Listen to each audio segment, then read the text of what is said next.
أعوذ بالله من الشيطان الرجيم. بسم الله الرحمن الرحيم. الحمد لله الذي يؤمن الخائفين وينجي الصالحين ويضع المستكبرين ويهلك ملوكا ويستخلف آخرين.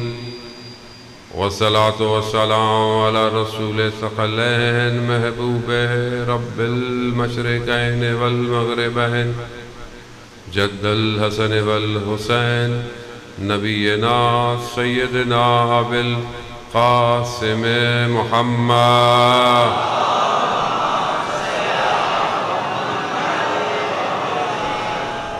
خلقت الجن والانس الا ليعبدون. صلوات بید محمد.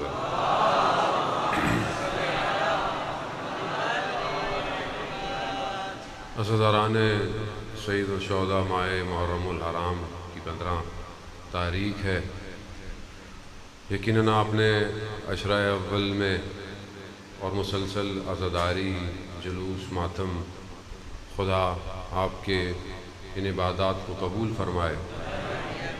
تھوڑی دیر کے لیے بہرحال خدا نے مجھے توفیق دی کہ آپ مومنین کے درمیان میں حاضر ہوں اور اللہ کا ذکر کریں اور ان کا ذکر کریں جن کا خود خدا ذکر کرتا ہے. پروردگار نے انبیاؤں کو بھیجا انسان کی ہدایت کے لیے. 1,24,000 نبی روئے زمین پر آئے. کس لیے؟ کہ یہ انسان ہدایت پا جائے، ورنہ خدا ہمارے سجدوں کا محتاج نہیں. اگر مخلوق اسے سجدہ نہ کرے تب بھی وہ خدا ہے، لیکن خدا چاہتا تھا کہ اس کی مخلوق فائدے میں رہے، نقصان میں نہ رہے. وہ چاہتا تو ایسی دنیا بناتا کہ جس میں کسی کو کوئی اختیار نہ ہوتا. جیسے باقی مخلوقات کو اختیار نہیں ہے. سورج وہیں کھڑا ہوا ہے، اس کو اختیار نہیں ہے کہ وہ اپنی روشنی کو کم کرے یا زیادہ کرے. وہیں کا وہیں ہے، وہی اس کے اندر جو بھی مالیکیولز ہیں، جو بھی چیزیں ہیں. زمین اپنے محور میں گھوم رہی ہے، اپنے گرد بھی گھوم رہی ہے. جو اسے اختیار دیا گیا ہے اسی کے اندر گھوم رہی ہے. کبھی زمین یہ نہیں کہتی کہ آج میں نہیں گھوموں گی. نہیں، کائنات کی ہر چیز تابع ہے اس کی، کیونکہ ہر وجود جانتا ہے کہ وہ خالق ہے. صرف انسان کو اللہ نے اختیار دیا. اختیار کیسا دیا؟ کہ اس کے اندر عقل کو رکھا اور عقل کے اندر درک کرنے کی، پہچاننے کی صلاحیت کو رکھا. پھر اس کے اوپر اچھائی اور برائی کو عرضے کیا، یہ اچھائی ہے، یہ برائی ہے. اور پھر انسان کو کہا کہ اب تیری مرضی، اگر تو اچھائی پہ عمل کرتا ہے تو یہ نتیجہ ملے گا، برائی پہ عمل کرتا ہے تو یہ نتیجہ ملے گا. یہ اللہ نے دے دیا. اور اللہ کا نبی جو بھی آیا اس نے اسی پیغام کو دہراتے رہا. کوئی نیا پیغام نہیں تھا. اللہ کے نزدیک دین جو ہے وہ کیا ہے؟ اسلام. پہلے نبی بھی اسلام لے کر آئے، آخری نبی بھی اسلام لے کر آئے. یعنی اللہ کے آگے تسلیم ہو جاؤ. ظاہر ہے جب دوسرے نبی تھے تو اس وقت عبادتیں اس طرح نہیں تھی. ہر نبی کے دور میں عبادتوں کا طریقہ، لیکن عبادت صرف خدا کی تھی، کسی اور کی عبادت نہیں تھی. جتنے نبی آئے انہوں نے انسانوں کو مشرک پن سے، بت پرستی سے، باقی پوجاؤں سے، جس سے بھی تھا اس سے باہر نکالا. آؤ اللہ کی عبادت کرو. نبیوں نے اپنے کاموں کی کوئی بھی اجرت نہیں مانگی لوگوں سے، ضرورت نہیں تھی. کیوں؟ مثال کے طور پر آپ کسی کمپنی میں نوکری کرتے ہیں، کمپنی آپ کو سیلری دیتی ہے، تنخواہ دیتی ہے، کام کرتے ہیں. آپ کا اپنا کام ہو، آپ کسی سے پیسے نہیں لیتے، آپ کا اپنا کاروبار ہے، آپ کسی سے کیا لیتے؟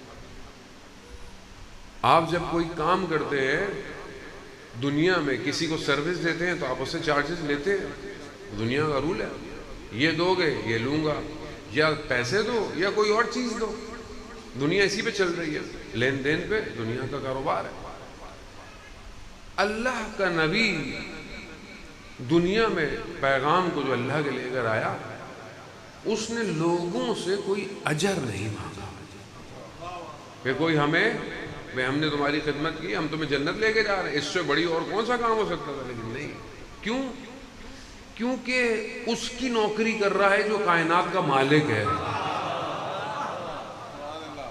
جس کی کمپنی بہت بڑی ہو وہ لوگوں سے پیسے نہیں لیتا،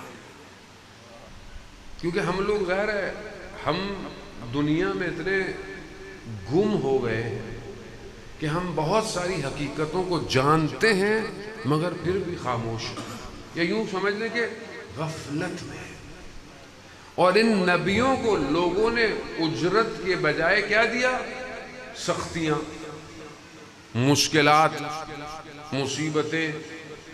حضرت نوح 950 سال تبلیغ کرتے رہے، بدلے میں کیا ملا؟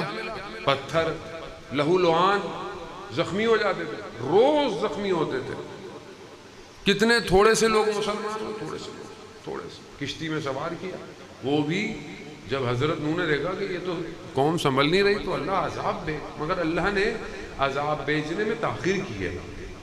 بہت بعض روایات کہتی ہیں 80 سال اللہ نے 80 سے 100 سال عذاب کو ٹالا ہے، مگر پھر بہرحال عذاب۔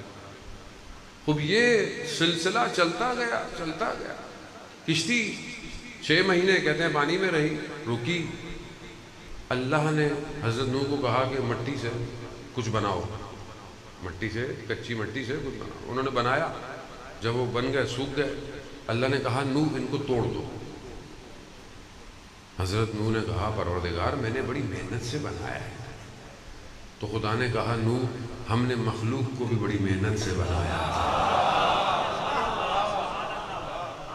خدا رحمان کو رحمان کے نمائندوں سے سمجھنا پڑتا ہے۔ ہماری زندگی میں سب کچھ ہے، خدا نہیں ہے۔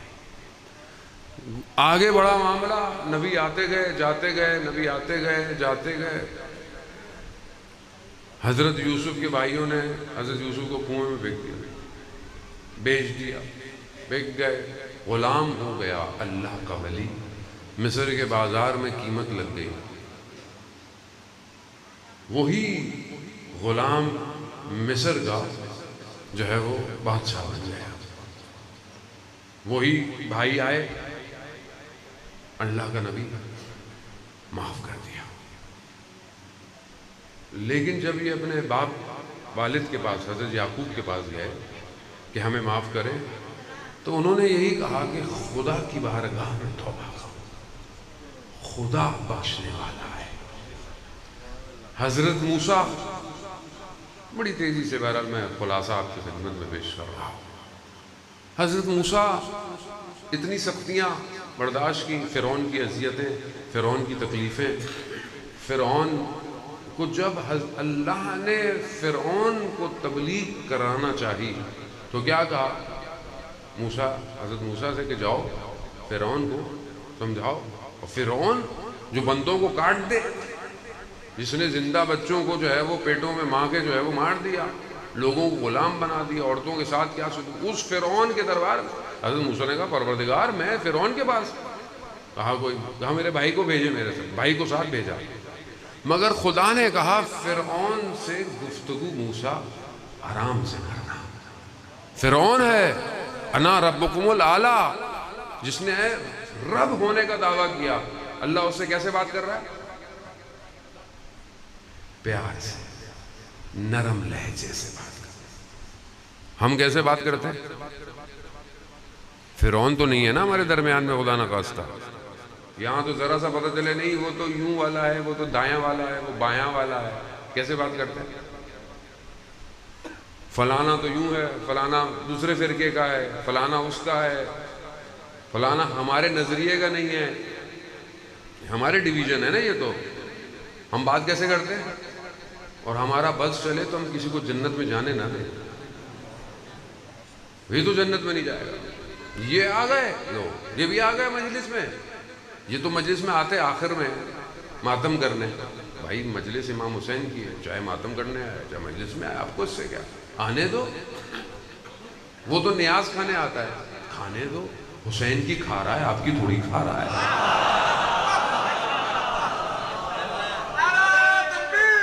اللہ اکبر، یا رسول اللہ۔ ہمیں کیا پتا کس کو کتنا امام حسین پسند ہے، ہمیں کیا پتا؟ ہم کون ہوتے ہیں؟ جب اللہ قرآن میں فرعون کے پاس اپنے ولی کو بھیج رہا ہے، وقت کے نبی کو بھیج رہا ہے، کیا کہہ رہا ہے؟ لین گفتگو کرنا، آرام سے گفتگو۔ اللہ فرعون ہے، ہاں کوئی فرق نہیں پڑتا، ہے تو میری مخلوق، ہے تو میری عزیزان محترم۔ یہ مجلس امام حسین کی ہے، یہ کسی فرقے کی نہیں ہے، کسی گروہ کی نہیں ہے۔ ادھر گفتگو وہی ہونی چاہیے جو امام حسین کو پسند ہو۔ اپنی پسند کے لیے دوسروں کو ناراض نہ کرے، قیامت میں وہ جا کر گلہ کرے گا کہ میں تو مجلس میں آنا چاہتا تھا، اس نے آنے نہیں دیا مجھے۔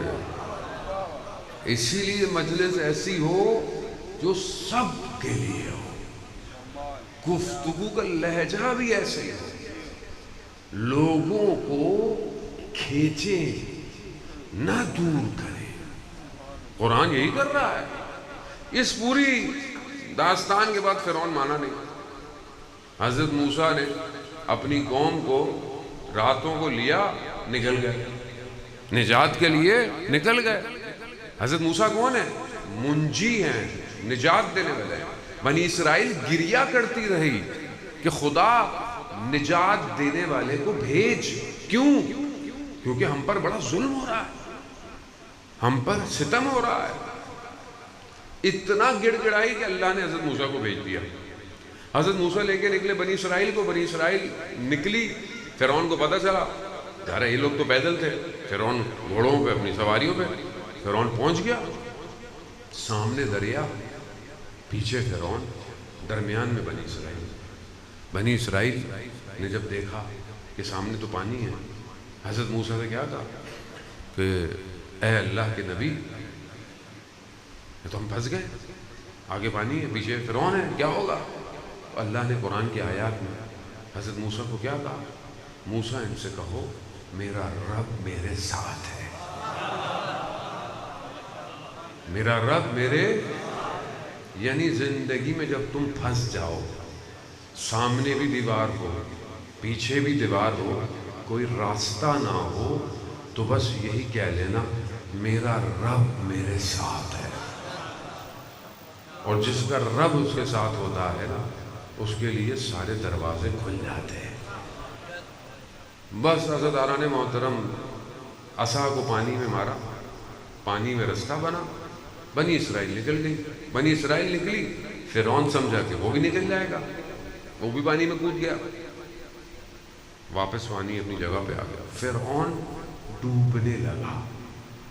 فرعون نے موسیٰ سے کہا کہ میں ایمان لاتا ہوں، مجھے چھوڑ دو، نہیں، ڈوب گیا۔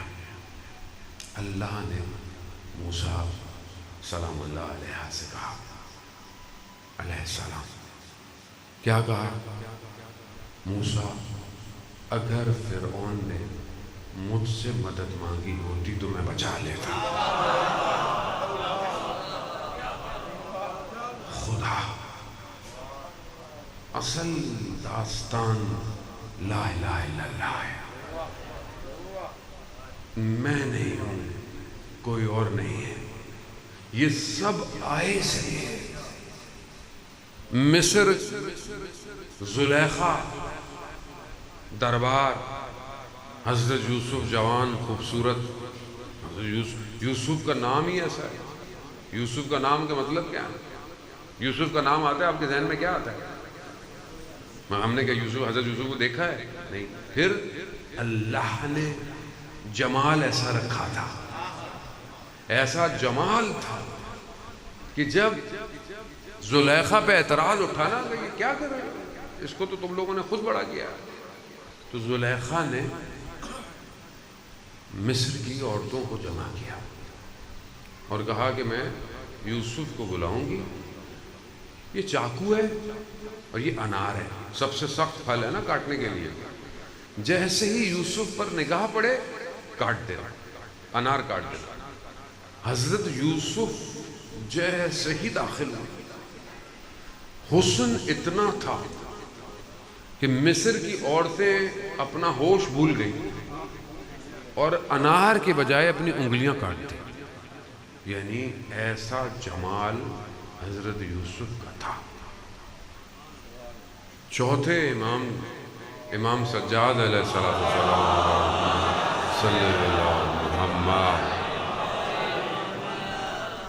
سے پوچھا، مولا یہ کربلا میں یہ جو بدن کٹ رہے تھے کیا ان کو تکلیف ہو رہی تھی؟ کہا نہیں. کہا یہ یوسف زہرا کو دیکھ رہے تھے. اللہ اکبر. وہاں انگلیاں کٹی، یہاں بدن کٹ گئے. کیوں؟ کیونکہ یہاں جمیل جمال خدا کا کربلا میں کھڑا ہوا ہے، اور جسے امام نظر آ جائے وہ اپنا سب کچھ قربان کر دیتا ہے اور اسے تکلیف نہیں ہوتی. عزیزان محترم، کربلا یہی داستان ہے کہ تم اس جمال کو ڈھونڈو. کون سا جمال؟ جب ابن زیاد لعین کے دربار میں یہ اسیر پہنچے ہیں تو اس نے کیا کہا کہ اللہ نے یہ کر دیا وہ کر دیا، کیا دیکھا آپ نے کربلا میں؟ تو بی بی نے کیا فرمایا؟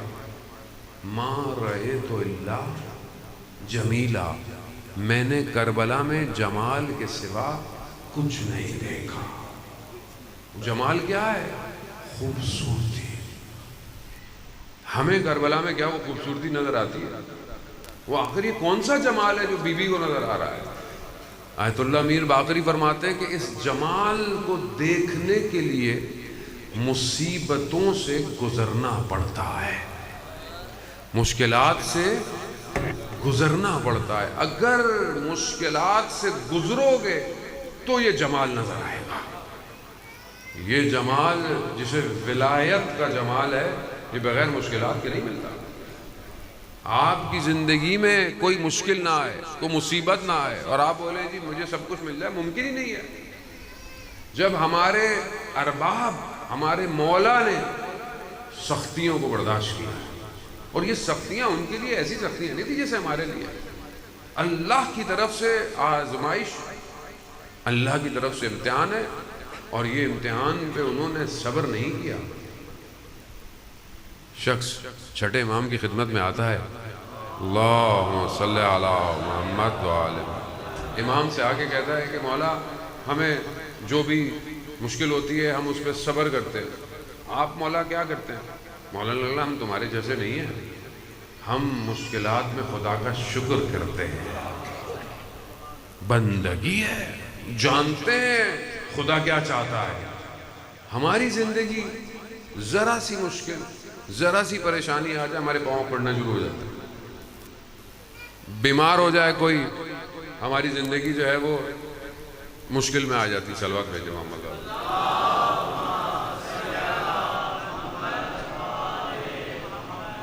ذرا سی پریشانی آ جائے، ذرا سی مال کی تنگی آ جائے، کوئی فوتگی ہو جائے، انسان کیسا ہو جاتا ہے؟ ہائے لٹ گیا، کیا ہو گیا؟ زندگی کیا ہے؟ زندگی امیر المومنین علی ابن ابی طالب علیہ السلام صلی اللہ علیہ وسلم. امام ارشاد فرماتے ہیں کہ یہ دنیا مسافر خانہ ہے.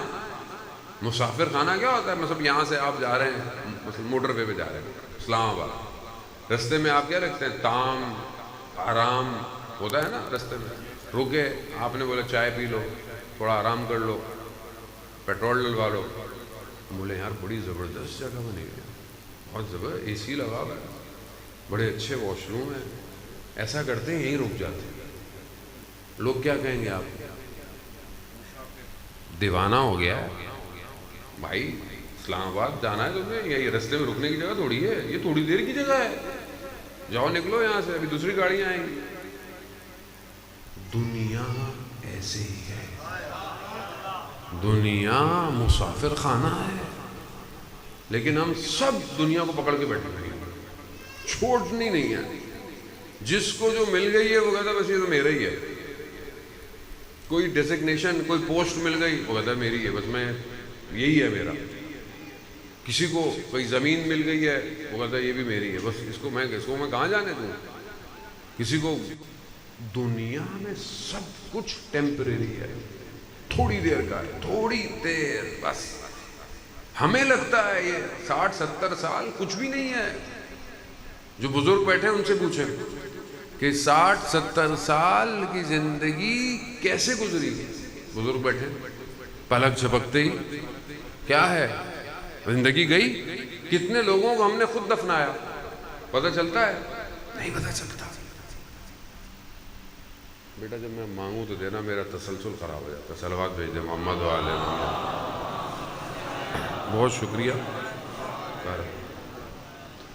اب یہ انسان اپنے سامنے لوگوں کو دفنا رہا ہے, قبر میں اتارتا ہے, لیکن بھول جاتا ہے کہ خود بھی اس نے قبر میں اترنا ہے کہ نہیں اترنا. لیکن اپنی قبر کو تیار نہیں کرتا. آپ کی قبر یہ ظاہری قبر نہیں ہے. یہ ظاہری قبر تو ایک, جیسے مثال کے طور پر یہاں سے باہر نکلنے کا دروازہ ہے, یہ ظاہری قبر اس دنیا سے نکلنے کا دروازہ ہے. اصل عالم برزخ ہے, جہاں آپ کا حساب کتاب شروع ہو جاتا ہے. یہاں مرے وہاں حساب کتاب شروع ہو گیا. وہ انسان اپنی ظاہری گھر, کمرہ, ڈیرا, پلاٹ, اس کو بہتر کر لو, اس پہ 4 کمرے اچھے بنا لو, اچھی بات ہے, اللہ نے آپ کو دیا, آپ اچھا گھر بنائے. لیکن کتنے دن زندہ رہیں گے؟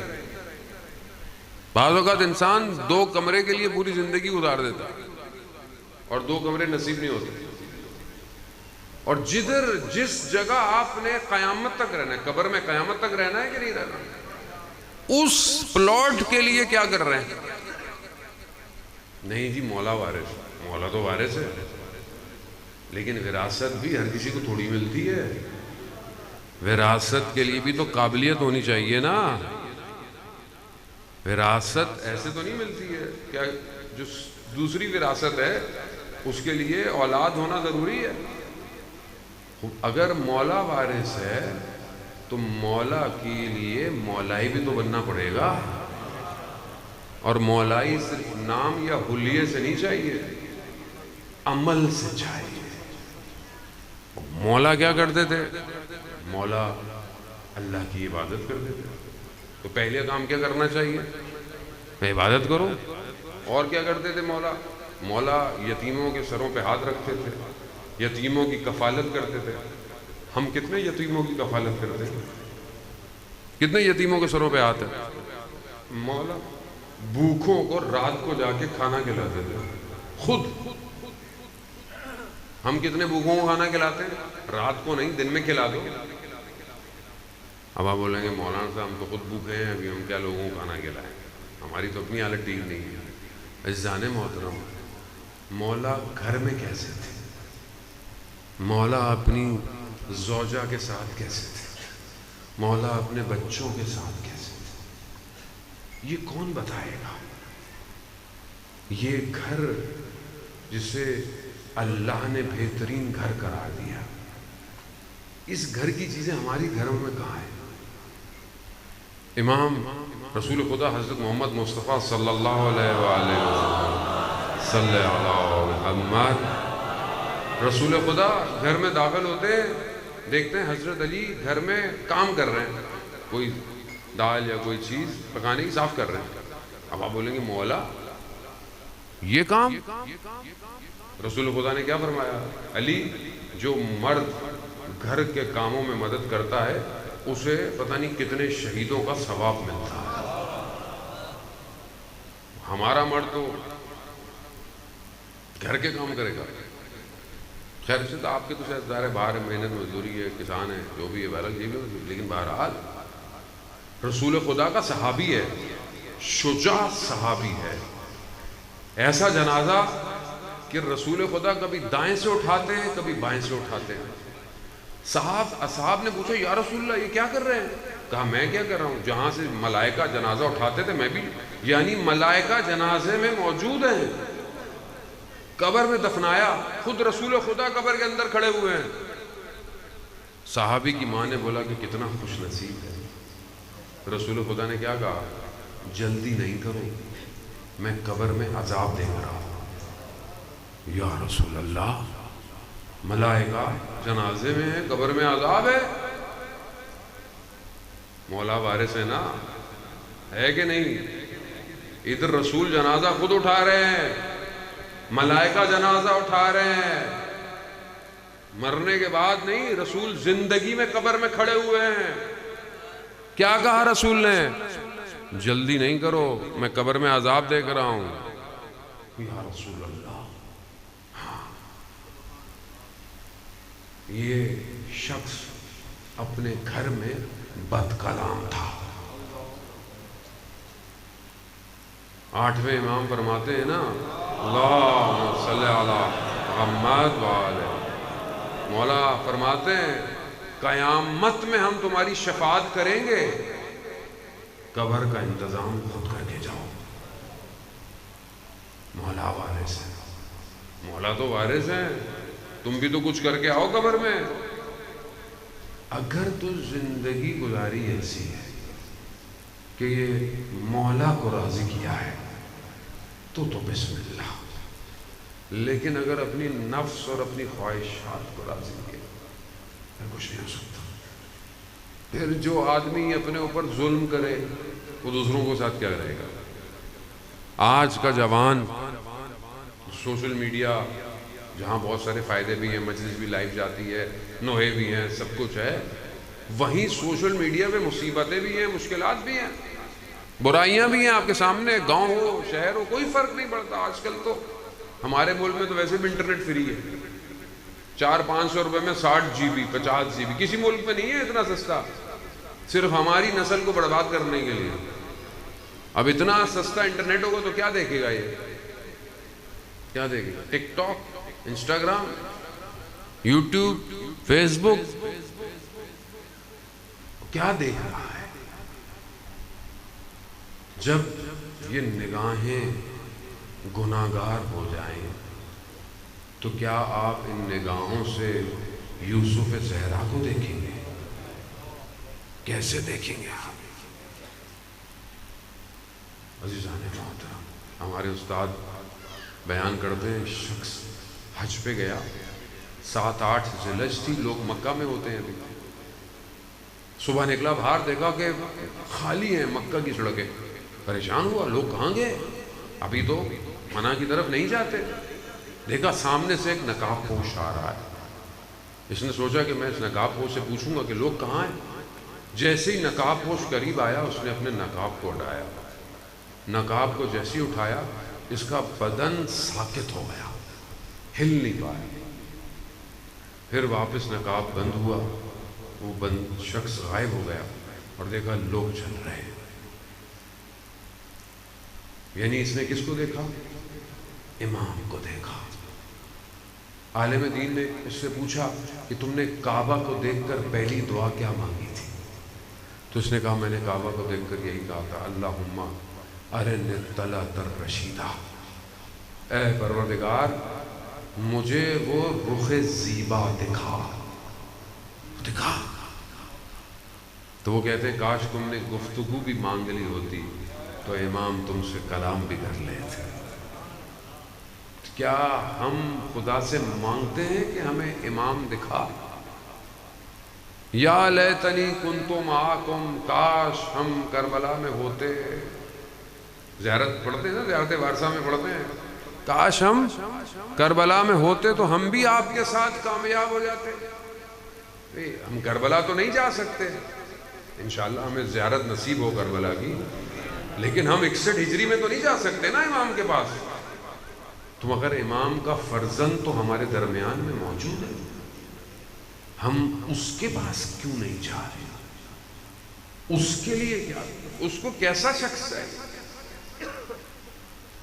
کربلا امام تک پہنچنے کی داستان ہے. اگر ہم اپنے امام تک نہیں پہنچ پائے تو یہ ہماری مجلسیں ہمیں کیا دے رہی ہیں؟ ہمارا ماتم، ہماری عزا، ہمارا گریہ، ہمارے جلوس کس کے لیے ہیں؟ اصل وارث کون ہے ہماری مجلسوں کا؟ امام ہے نا. تو امام تک ہم پہنچ رہے ہیں کہ نہیں پہنچ رہے؟ ہر مجلس سے اٹھ کر مجھے میرا امام یاد آتا ہے کہ نہیں آتا؟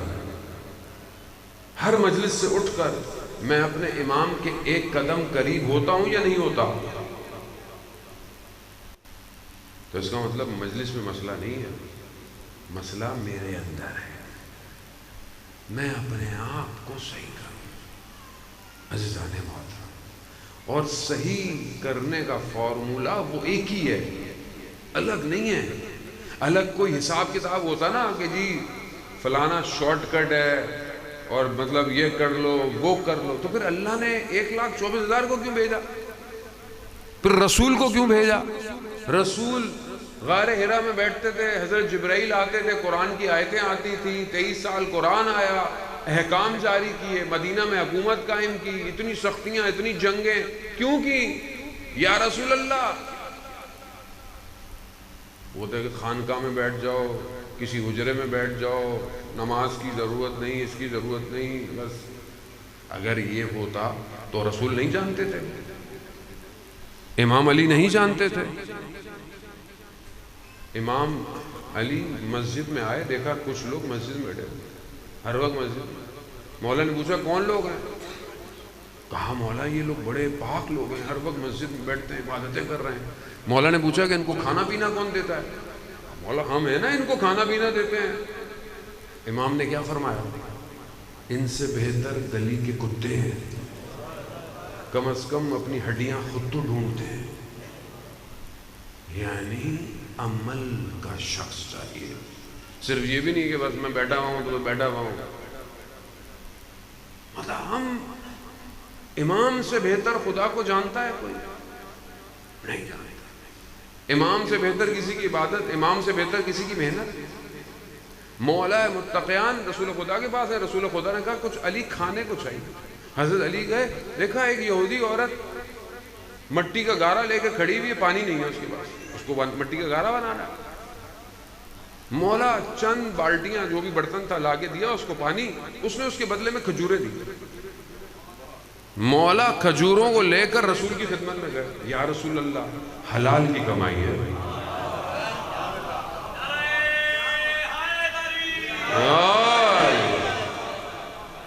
اب یہ مولا ہمیں کوئی بتاتا ہی نہیں ہے، اب اس میں قصور کس کا ہے؟ عزیزان محترم، اگر امام کو مانتے ہیں تو پھر امام کی مانے، امام کی تو مانے. امام کیوں مظلوم تھے؟ کیونکہ لوگ امام کو مانتے ہی نہیں تھے. امام کو یہ نہیں کہتے تھے کہ مولا، ہم آپ کو جانتے تھے مولا ہے. مگر نہج البلاغہ آپ نے نہیں پڑھا؟ نہج البلاغہ میں امام اپنے خون کا رو رہے ہیں، بتا رہے ہیں کہ میں ان کو بولتا ہوں ان کو سمجھ میں نہیں آتی. یہ نہیں کہتے تھے کہ ہم آپ کو مانتے نہیں ہیں، مانتے ہیں، آپ کی نہیں مانیں گے. کبھی سردی ہے، کبھی گرمی ہے، کبھی کیا ہے. ہم کیا کر رہے ہیں؟ ہم بھی تو یہی کر رہے ہیں، جو ہماری مرضی کا ہے وہ بس، جو ہماری مرضی کی مجلس پڑھے بس وہ واہ واہ ہے، جو ہمیں نصیحت کرے بولا بھائی اس کو نہیں بلایا، یہ مجلس پڑھتا ہے، اس کو مجلس پڑھنا نہیں آتا. خوبی. تو اس کا مطلب کیا ہے؟ ہم اپنے نفس کے غلام ہیں. میں یہ نہیں کہتا کہ فضائل بیان نہ کریں، بیان کریں، خیبر بیان کریں، خندق بیان کریں، بچوں کو بتائیں، لیکن بات اس سے آگے بھی تو ہے، بات اس سے آگے ہے. مولا متقیان نہج البلاغہ ہم میں سے نہج البلاغہ کتنے لوگوں کے پاس؟ ماشاءاللہ ماشاءاللہ۔ اب تم آسان ہو گئی ہے، کسی کے پاس اگر کتاب نہیں بھی ہے تو اب تو آپ کے موبائل میں سافٹ ویئر ہے، سب نے نہج البلاغہ انسٹال کی ہوئی ہے، ٹک ٹاک تو ہے، انسٹاگرام بھی ہے۔ میں تو آپ بزرگ کو ماشاءاللہ، میں بچوں کو کہہ رہا ہوں، بلکہ آپ لوگوں کو کہہ بھی نہیں رہا، جو لوگ لائیو سن رہے ہیں ان کو کہہ رہا ہوں، انسٹا سب کچھ ہے۔ نہج البلاغہ ڈاؤن لوڈ کریں۔ نہج البلاغہ کیا ہے؟ نہج البلاغہ کلام امیر ہے نا، تو امیر سے محبت ہے کہ نہیں ہے؟ تو کتنا کلام میں نے امیر کا پڑھا آج تک؟ سوکھی محبت ہے عزیزان۔ پھر مولا وارث کیسے ہوگا؟ کلام امیر کیا ہے؟ ایک حکمت آپ کی خدمت میں نہج البلاغہ سے امام کیا فرماتے ہیں؟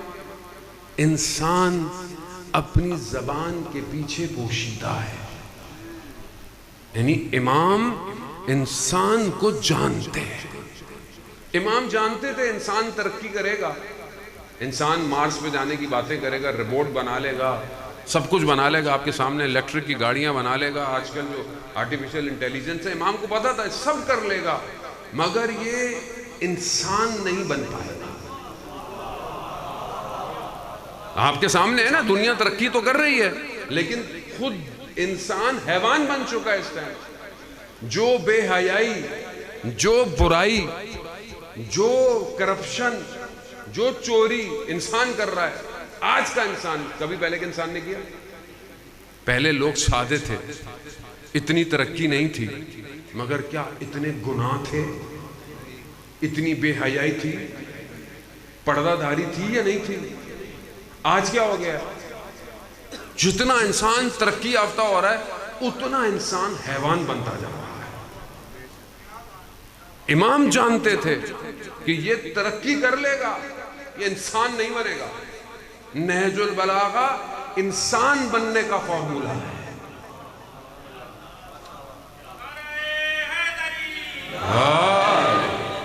اگر چاہتے ہیں ہم کہ انسان بنے، نہج البلاغہ، نہج البلاغہ پڑھیں، امام کے خطبے، امام کے لیٹر، امام کے نامے، عزیزان محترم۔ جب تک معصوم کا کلام نہیں اترے گا، جب تک یہ وجود تبدیل نہیں ہوگا۔ یہی تو دشمن چاہتا ہے کہ آپ کلام سے دور ہو جائیں۔ امام رضا علیہ السلام ارشاد فرماتے ہیں، اللہم صلی علی محمد وآلہ۔ امام کیا فرماتے ہیں کہ ہمارا کلام لوگوں تک پہنچا دو، ہمارے کلام میں تاثیر ہے، لوگ خود بدل جائیں گے۔ مگر ہم نے کالا امام صادق، کالا امام باقر لوگوں تک نہیں پہنچا، ہم اپنی گفتگو میں پہنچا۔ عزیزان محترم، یہ مولائیت اپنے کردار میں ایجاد کرے۔ آپ کو کوئی دور سے دیکھے تو کہے ہاں مولا کا جانے والا ہے۔ ایسا نہ ہو کہ صرف مسجد امام بارگاہ میں تو ہے، باہر نکل کے نہیں ہے، گھر میں نہیں ہے۔ اور انسان اپنی تنہائی میں پہچانا جاتا ہے۔ باہر تو ایک دوسرے کا احترام کرتا ہے نا، ایک دوسرے کی عزت کی خاطر غلطی نہیں کرتا۔ لوگ کیا سوچیں گے؟ ہم بھی کوئی غلطی کریں تو لگے مولانا صاحب کیا کر رہے ہیں، لوگ کیا سوچیں گے؟ لیکن اپنی تنہائی میں سامنے بیٹھے ہوئے بچے کا خوف ہے، مگر اپنی تنہائی میں اللہ کا خوف نہیں ہے۔ اس کا مطلب کیا ہے کہ یہ باتیں کہ آپ جانتے نہیں ہیں، آپ جانتے ہیں ساری باتیں، میں نے کوئی نئی بات نہیں کی۔ مسئلہ یہ ہے کہ ہم غافل ہو گئے ہیں۔ خدا ایک ہے، بچپن سے جانتے، مگر خدا کو محسوس نہیں کر رہے۔ آیت اللہ عظمہ بہجت رضوان اللہ تعالیٰ علیہ فرماتے تھے کہ جسے خدا کے وجود کا احساس ہو جائے وہ گناہ نہیں کرتا، وہ گناہ نہیں کرتا۔ شخص چھٹے امام جعفر صادق علیہ السلام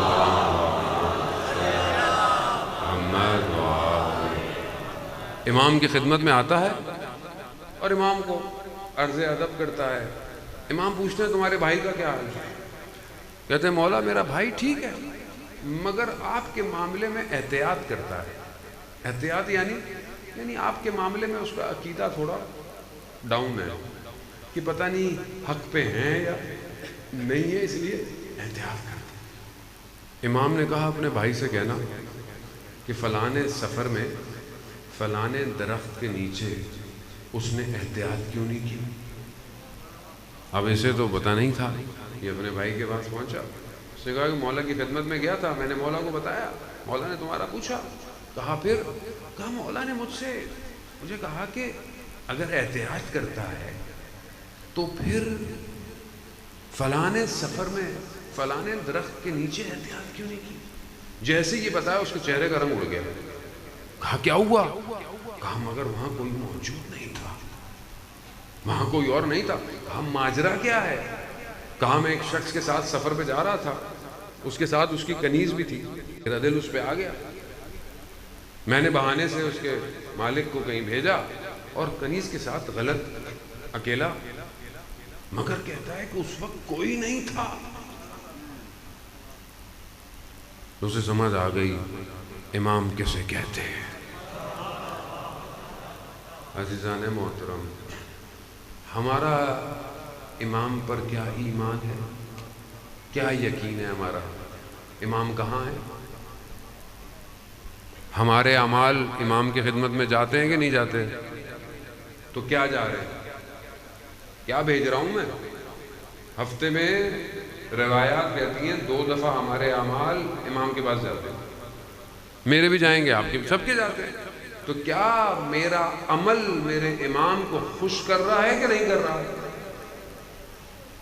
آیت اللہ میلانی رضوان اللہ تعالیٰ علیہ مقدس بیوی کے حرم میں کم میں دفن ہے. کہتے ہیں کہ میں عراق سے پیدل بائی روڈ آ رہا تھا زمین کے ذریعے سے. ادھر آیا تو ایلام میں سردیاں تھیں، برف، رات ہو گئی. تو میں نے کہا کہ رات رک جاتے ہیں، برف پڑ رہی ہے.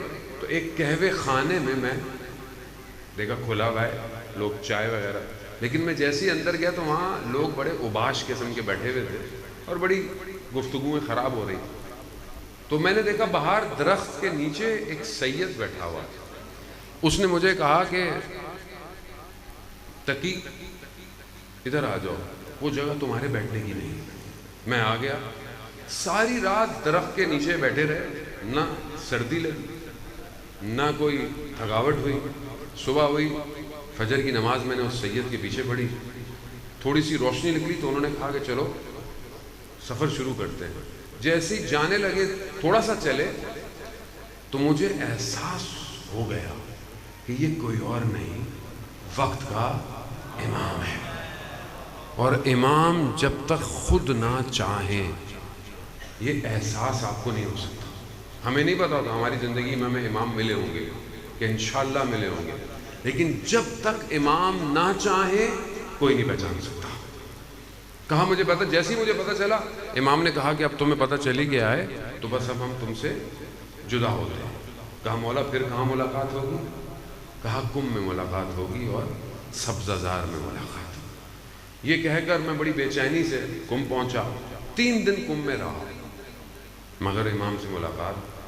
بڑا دل میرا ٹوٹا کہ مولا نے تو کہا تھا. جیسے ہی میں سبزہ زار پہنچا، اسی انتظار میں کہ امام ملیں گے، دیکھا میرے پیچھے ہاتھ آیا.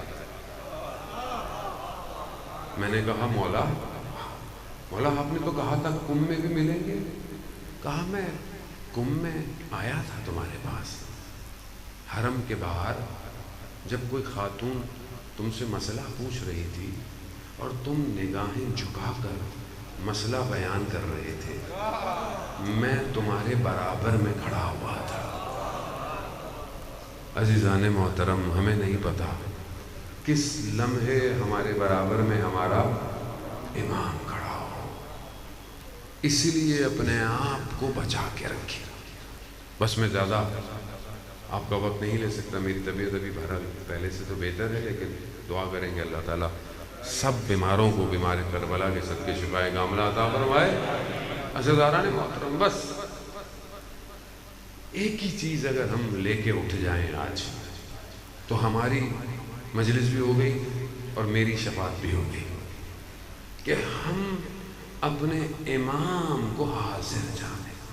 بس جو کربلا میں آئے تھے وہ سب چھوڑ کر آئے تھے، سارا مال چھوڑ آئے تھے، سارے رشتے چھوڑ آئے تھے، کیوں؟ امام۔ شب عاشور امام نے اپنی بیعت بھی اٹھا لی، جنت کے مقام بھی دکھا دی۔ کیا کہا؟ کہا یہ جنگ مجھ سے چاہتے ہیں، آپ سے نہیں، آپ چلے جائیں۔ کوئی گیا؟ کیوں؟ کیونکہ ان کی زندگی امام تھا۔ ہماری زندگی امام ہے، ہماری زندگی میں سب کچھ ہے، امام نہیں ہے۔ کیا میں صبح اٹھ کے امام کو یاد کرتا ہوں؟ کیا میں امام کی سلامتی کا صدقہ دیتا ہوں؟ کیا میں قرآن کی آیات کی تلاوت پڑھ کر امام کو ہدیہ کرتا ہوں؟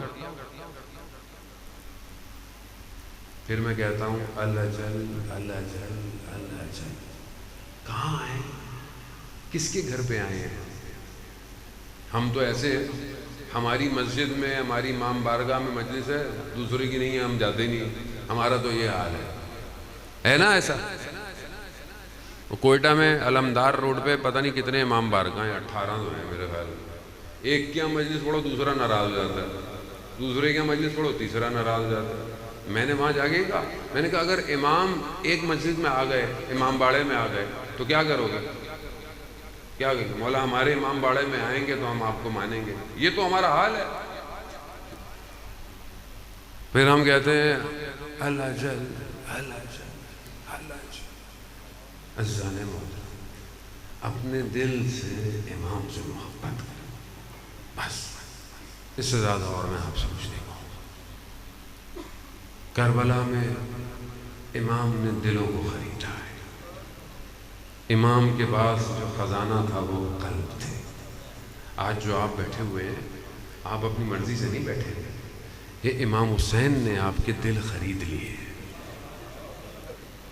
ورنہ کون بیٹھتا ہے اتنی دیر؟ کون صبر کرتا ہے اتنی دیر؟ جسے حسین خرید لے۔ ایک عالم دین رات کو مجلس پڑھ کے جا رہے تھے، رستے میں ایک شرابی بدماش کھڑا، نشے میں، مولانا کو اس نے تنگ کیا، کہا شیخ کدھر؟ کہا مجلس پڑھ کے آ رہا۔ کہا ہمارے یہاں بھی کبھی مجلس پڑھو؟ نشے میں تھا۔ اب مولانا نے بولا کہ میں اس سے کیا کہوں؟ کہا دیکھو مجلس تم رکھو، ہم آئیں گے پڑھنے۔ کہا نہیں یہیں پڑھو۔ انہوں نے بولا میں اس کو کیا بولوں یہاں پہ کرے؟ انہوں نے ایسا کو بہانہ کیا کہ یہ جانے دے۔ کہا دیکھو مجلس کے لیے ممبر ہونا چاہیے۔ تو وہ شخص جھک گیا، کہا شیخ میری کمر پہ بیٹھ جاؤ، یہی ممبر ہے۔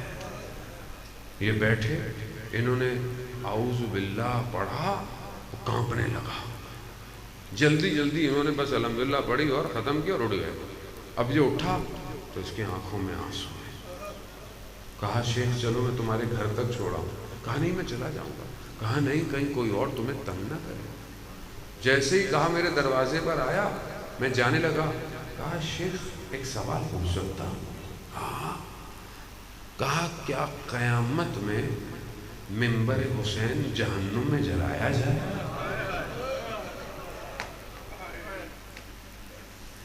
میں نے کہا کہ نہیں، امام حسین جب خریدتا ہے تو دلوں کو خرید لیتا ہے۔ عزیزان محترم، امام حسین بڑا کریم ہے۔ امام نے چلتے چلتے لوگوں کو خریدا ہے، اور جسے حسین خرید لے پھر دنیا اس کی قیمت نہیں لگا سکتی، وہ اتنا قیمتی ہو جاتا ہے۔ بس خوش قسمت سمجھیں ہم اپنے آپ کو کہ ہمیں امام حسین نے خرید لیا ہے۔ عزیزان محترم، مصیبتیں سنتے رہے ہیں. جو لوگ اربعین میں کربلا جاتے ہیں، خدا آپ سب کو اربعین میں کربلا کی زیارت نصیب. رستے میں پیدل چلتے ہیں، آپ ٹی وی پہ دیکھتے ہیں، یوٹیوب پہ دیکھیں، لوگ پیدل چلتے ہیں، سفر کرتے ہیں 900 کلومیٹر، لیکن نجف سے کربلا 80-90 کلومیٹر. کتنی دیر کا سفر ہے؟ اگر آپ صحیح چلتے رہیں تو آپ پہنچ جاتے ہیں 1.5-2 دن میں. لیکن کیوں؟ روڈ صاف ہے، رستے میں پانی پینے کی جگہ ہے، رستے میں کھانا بھی کھلاتے ہیں، رستے میں آرام بھی ہے، آپ آرام سے تیزی سے پہنچ جاتے ہیں. لیکن میرا سلام ہو اس لٹے ہوئے کارواں پر کہ نہ روڈ تھے، ریگستان تھے، پتھر تھے، اور سواریاں بھی بغیر کجاووں کے تھیں. اونٹوں پہ کچھ سوار تھا، اتنا تیز چلا کہ 1 دن میں کوفہ پہنچا ہے. نہیں پتا بچے گرتے جاتے تھے، شہید ہوتے تھے. اللہ اکبر. نہیں پتا، نہ پانی تھا، نہ آرام کی جگہ تھی، نہ کوئی سایہ تھا. شمر لئیم اور یہ سب، اور اس سے بڑی مصیبت اپنوں کے سر نیزوں پر. اللہ ہم نے کوئی مصیبت نہیں. سلام ہو سید ذاتیوں پر. سید ہے نا آپ کے بھی بہرحال سعادات ہے. سعادات کے لیے غیرت کیا ہے کہ خاتون غیر کے مجمع میں نہ ہو، حجاب میں تو بھی غیر کے مجمع میں نہ جائے. علی کی بیٹیاں غیروں کا مجمع. کوفہ میں شخص دارالامارہ میں کام کر رہا تھا، مزدور ہوتے ہیں نا. شور سنا اس نے. کیا سنا؟ کہا کہ کوئی باغی تھے، ان کو مار دیا گیا اور ان کے گھر والوں کو اسیر بنا کے لے کر آئے. وہ دیکھا لوگ کوفہ کی چھتوں میں بیٹھے ہوئے ہیں، گلیاں سجی ہوئی ہیں. اب اس نے جا کر کیا دیکھا؟ جب سروں پر نگاہ پڑی، اللہ اکبر. عزیزان محترم، یہ مصیبت بڑی مصیبت ہے. یہ روزے عاشورہ کے تھوڑے سے مسائل. عزیزان، سارے مصیبتیں آپ سنتے رہتے ہیں، مسائل سنتے رہتے ہیں. بس چند جملے اور آپ سے ماشاء اللہ. روزے عاشور پانی کی سختی تو تھی ہی صحیح، لیکن تمام ماؤں کی گودیں ایک ایک کر کے اجڑنا شروع ہوئی.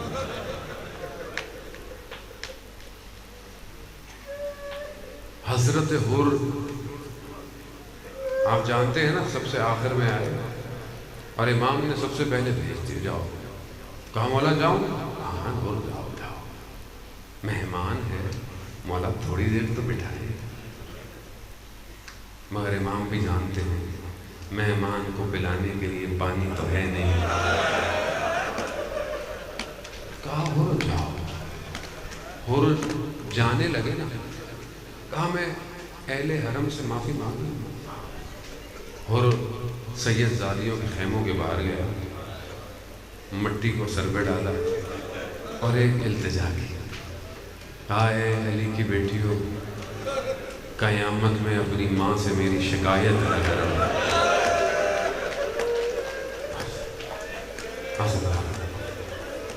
حر سے پہلے حر کا بیٹا گرا. جیسے ہی حر کا بیٹا گرا تو حر پہنچنے لگے. امام حسین پہلے پہنچ گئے. امام حسین نے حر سے کیا کہا؟ حر جوان بیٹے کے لاشیں میں باپ نہیں آتا. اللہ، میں کہوں گا حضرت حر تھوڑی دیر زندہ رہتے تو دیکھتے جوان بیٹا راوی کہتا ہے کہ علی اکبر نے ودا کیا خیمے سے، خیمے سے نکلتے ہیں، خیمے کا پردہ ہٹتا ہے پھر ڈھل جاتا ہے، پھر ہٹتا ہے پھر ڈھل جاتا ہے۔ وہ راوی کہتا ہے میں نے دیکھا ایک بچی ہے جو علی اکبر کو چھوڑ نہیں رہی۔ اللہ، بہنوں کو بھائیوں سے بڑی محبت ہوتی ہے نا۔ مگر حضرت علی اکبر نکلے، بس میں چند جملے عزیزان محترم، میری بھی بڑی طاقت نہیں مصیبتوں کو پڑھ پاؤں، بس مولا آپ کی گریے کو قبول کرے، آپ کے آنسو جہنم کی آتش سے آپ کو نجات دے۔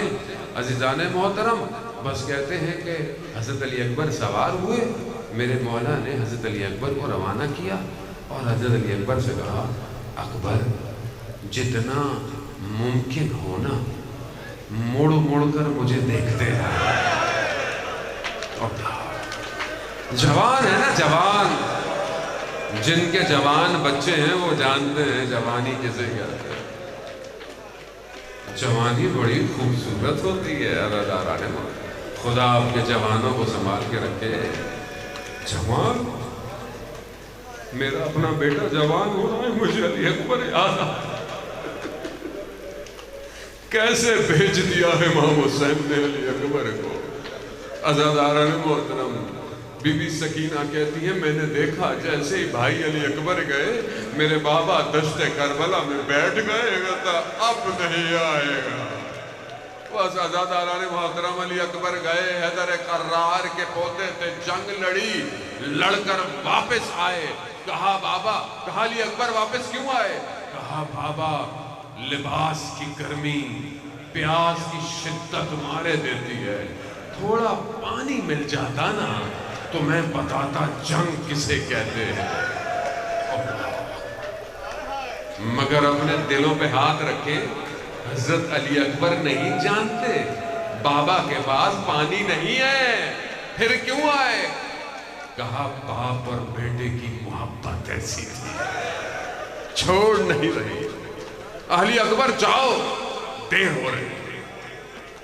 بعض مقتل کہتے ہیں امام حسین نے اپنے زبان مبارک کو علی اکبر کے دہانے مبارک میں ڈالا، جیسے ہی علی اکبر نے بابا کی زبان دیکھی چیخ ماری، کہا بابا آپ کی زبان تو مجھ سے بھی زیادہ خوش ہے، میں کہوں گا میرے مولا علی اکبر آپ نہیں جانتے آپ کے بابا کتنے دن کے پیاسے ہیں۔ بس علی اکبر کی سواری گئی، عزیزان محترم، دشمن نے پیچھے سے ایک نیزہ مارا جو امام علی اکبر کے سینے کو پیچھے سے چیرا، علی اکبر نے اپنے ہاتھوں کو اپنی سواری پر ڈالا، سواری راستہ بھول گئی، دشمن کی طرف چلی گئی۔ مقتل کہتا ہے انہوں نے تلواروں سے اربن اربا ٹکڑے کر دیے علی اکبر کے۔ علی اکبر جب زمین پر آئے تو بس ایک جملہ کہا بابا میرا سلام ہو، نہیں پتا میرا مولا کس طرح جوان بیٹے کے لاشے پر آیا، کہتے اٹھانے کی کوشش کی اٹھا نہیں سکا، کہا میرا مولا جھکا، اپنے رخساروں کو علی اکبر کے رخساروں پر رکھا، علی اکبر نے آخری کلام کیا، ہچکیاں آئیں، علی اکبر کی روح پرواز کی، حسین سے اٹھا نہیں گیا، بنی ہاشم آؤ علی اکبر کو اٹھاؤ۔